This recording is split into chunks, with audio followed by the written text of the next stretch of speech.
Hello everyone, I'm Ava. Today, we're stepping into a realm where nostalgia meets cutting-edge engineering. The Ferrari F355 is considered by many to be the high-water mark of the analog supercar era.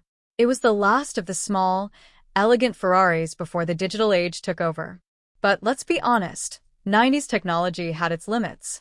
Enter Evoluto Automobili.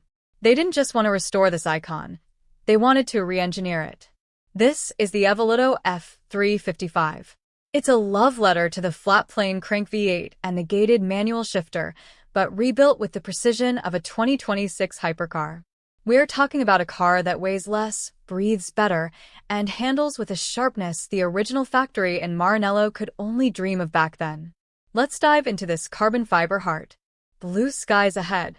The journey of an Evoluto F355 begins with a complete strip down to the bare chassis. To solve the inherent flex of 30-year-old steel, Evoluto uses a proprietary carbon fusing process.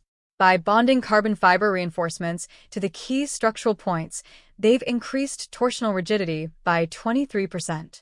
This is the foundation of its newfound agility. But the most striking change is the skin. Every single body panel has been replaced with bespoke carbon fiber. Designed in collaboration with the legendary Callum, the body is slightly wider and much more muscular. Look at those cooling ducts and the redesigned front splitter. They aren't just for show.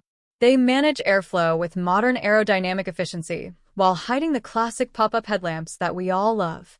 It's a masterclass in respecting heritage while embracing the future of materials science. Now, let's talk about the main event, that glorious 3.5-liter V8. In its original form, it was a masterpiece, but Evoluto has taken it to a higher plane. Over 200 components have been redesigned or replaced. We're talking about a new coil-on plug ignition system, a bespoke ECU, and a CNC-ported cylinder head. The result? A screaming 420 horsepower and a red line that beckons you to push further. But the soundtrack is what truly defines this car. The equal-length titanium exhaust system has been tuned to deliver that high-pitched, Formula One-inspired wail that made the F355 famous. And the best part? It's still paired with a 6-speed manual gearbox. Evoluto has refined the linkage to ensure that every clink-clink of the gated shifter feels like a bolt-action rifle. No paddles, no dual-clutch interference. Just you, the engine, and 3 pedals.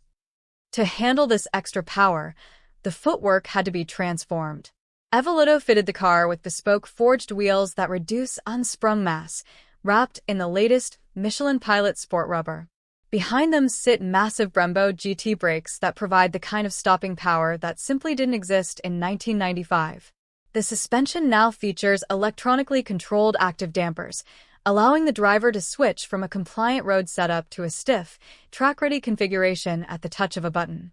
Inside, the cabin is a sanctuary of analog luxury. Every surface is covered in fine Italian leather or Alcantara. There are no tacky touchscreens here, just beautifully milled aluminum switchgear and a steering wheel that communicates every pebble on the road directly to your fingertips. It's about the tactile connection, something that has been lost in the screens of today. What Evoluto has achieved here is remarkable. They've addressed every weakness of the original F355, the chassis flex, the engine's reliability quirks, and the dated electronics, without losing its soul. It's a 12-month labor of love for each of the limited units they will produce.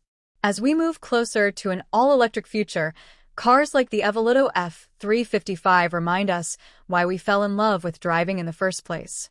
It's the vibration, the smell of high-octane fuel, and the physical effort of a perfect heel-and-toe downshift. I'm Ava, and I believe this is the ultimate expression of the analog supercar. But I want to hear from you. Is this the direction all classics should take, or is the original still king? Let's start the debate in the comments.